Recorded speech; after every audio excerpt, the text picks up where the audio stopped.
اللہ کا قرآن کہتا ہے قل ہوا من عند انفسکم، کہ تمہارے اوپر جو آزمائشیں آتی ہیں،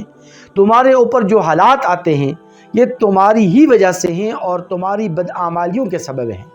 اور یاد رکھیں کہ آزمائش اصلاح نفس کے لیے ہوتی ہے۔ اللہ تبارک و تعالیٰ کی طرف سے انسان پر جو آزمائش آتی ہے تو اس آزمائش کا مقصد اصلاح نفس ہوتا ہے، لوگوں کی اصلاح ہوتی ہے۔ ایک مرتبہ سیدنا سلیمان علیہ السلام کے زمانے کے اندر قحط آیا، قحط سالی آئی، اور سلیمان علیہ السلام اپنی قوم سمیت کھلے میدان کے اندر نکلے اور اللہ تبارک و تعالیٰ سے التجائیں اور فریادیں کرنے لگے، یعنی بالفاظ دیگر نماز استسقاء کی ادائیگی کے لیے نکلے۔ تو سیدنا سلیمان علیہ السلام نے ایک چونٹی کو دیکھا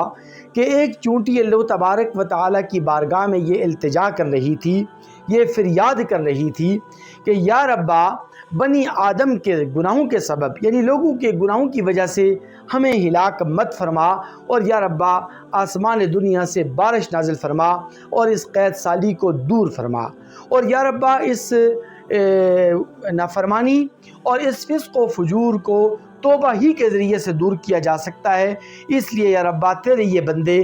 توبہ کے لیے نکلے ہیں، اور یا ربا تیرے یہ بندے استغفار کے لیے نکلے ہیں، اپنے گناہوں کی مغفرت اور بخشش طلب کرنے کے لیے تیری بارگاہ میں اور تیری خدمت میں حاضر ہوئے ہیں۔ یا ربا ان پر رحم فرما، اور یا ربا اس قحط سالی کو ختم فرما۔ سیدنا سلیمان علیہ السلام چونکہ چونٹیوں کی زبان سمجھتے تھے، اس لیے انہوں نے فوراً اپنی قوم سے کہا کہ اے قوم، میری قوم کے لوگوں، اپنے گھروں کو واپس لوٹ جاؤ، اس چونٹی کی دعا اور بخشش طلب کرنے کے لیے تیری بارگاہ میں اور تیری خدمت میں حاضر ہوئے ہیں۔ یا ربا ان پر رحم فرما، اور یا ربا اس قحط سالی کو ختم فرما۔ سیدنا سلیمان علیہ السلام چونکہ چونٹیوں کی زبان سمجھتے تھے،